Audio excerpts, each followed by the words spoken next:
Combien d'argent gagnent réellement les sociétés IA actuelles, OpenAI, Anthropic, Cursor? Je vais revenir sur les derniers chiffres qui viennent d'être publiés. Honnêtement, c'est assez choquant. On va parler tout d'abord d'OpenAI. Regardez, OpenAI, ça vient de sortir au premier trimestre de l'année 2026. Ils ont généré 6 milliards de dollars de chiffre d'affaires. Mais attention, ça, c'est le chiffre d'affaires, c'est pas les bénéfices. En faisant une sorte de comptabilité interne, parce qu'il y a des documents qui ont fuité, on a vu en fait qu'ils ont généré en fait 5,7 milliards de dollars et qu'ils perdent moins 122%. En fait, pour chaque dollar qu'ils génèrent, ils font une perte de 1,2 dollars. 1,22 dollars. Je ne sais pas si vous vous rendez compte. C'est assez énorme. Et sachant que là, ils ont exclu du calcul les compensations, les rémunérations en actions qu'ils donnent à leurs employés qui sont aussi énormes. Si on aurait pris ça en compte, ça aurait fait encore exploser encore plus ça. Donc c'est juste en comptant le coût des data centers, le coût de l'énergie, etc. Ils perdent énormément d'argent, OpenAI. C'est juste choquant. 5,7 milliards de dollars, c'est plus que ce que Anthropic a généré au premier trimestre de l'année 2025. On a les chiffres aussi d'Anthropic qui sont sortis. Et au premier trimestre de l'année 2025, ils ont généré 4,8 milliards de dollars. Donc vraiment moins, quasiment 1 milliard de moins que OpenAI. Mais à la différence d'OpenAI, Anthropic, ils sont en train d'exploser au niveau de leur chiffre d'affaires. Et sur le deuxième trimestre de l'année, ils ont généré 10,9 milliards de dollars. C'est juste énorme l'explosion du chiffre d'affaires de Anthropic. En termes de rentabilité aussi, Anthropic qui serait beaucoup plus proche de la rentabilité, voire ils sont rentables selon certaines normes de calcul.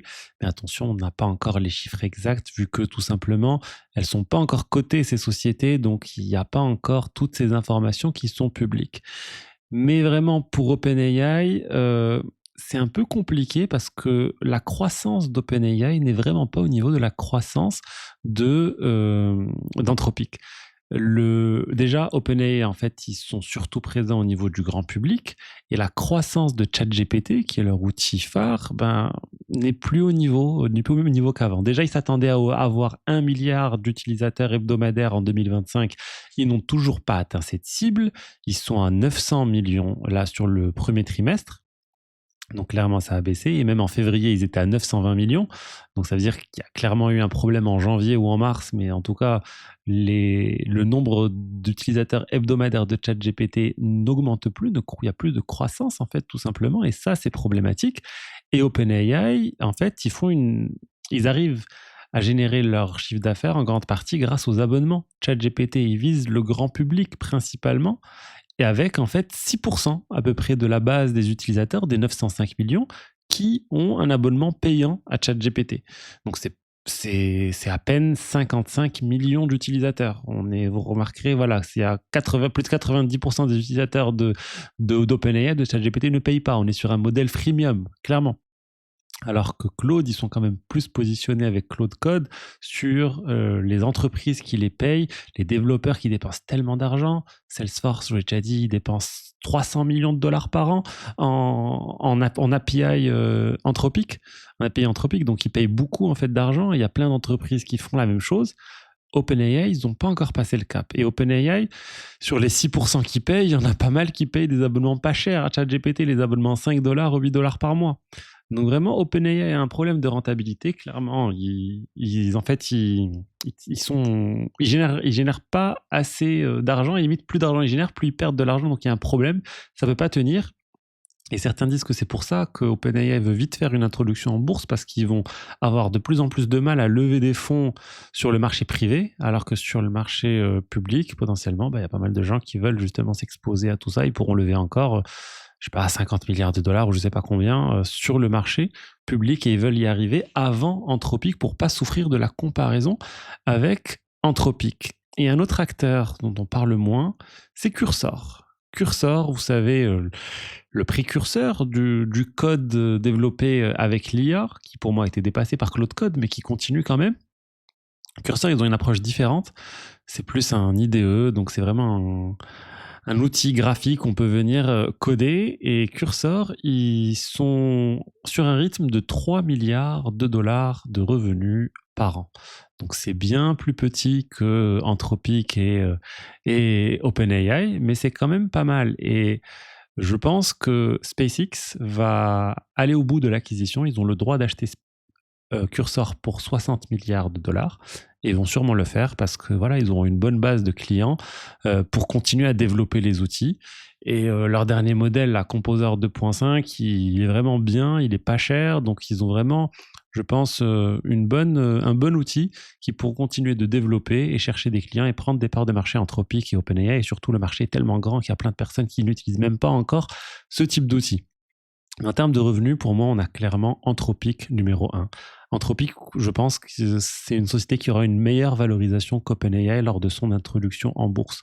Anthropic, en fait, je vous ai donné les chiffres, là, sur le deuxième trimestre, c'était à 10 milliards de dollars, et en termes de revenus annualisés, ils sont autour de 45 milliards de dollars. Annuel, alors que OpenAI, au rythme auquel ils vont, on est plus, leur cible même, c'est autour de 30 milliards de dollars.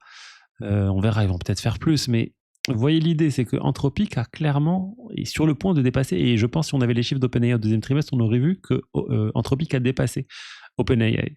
Assez incroyable pour une société créée plusieurs années après OpenAI par des anciens d'OpenAI, c'est vrai.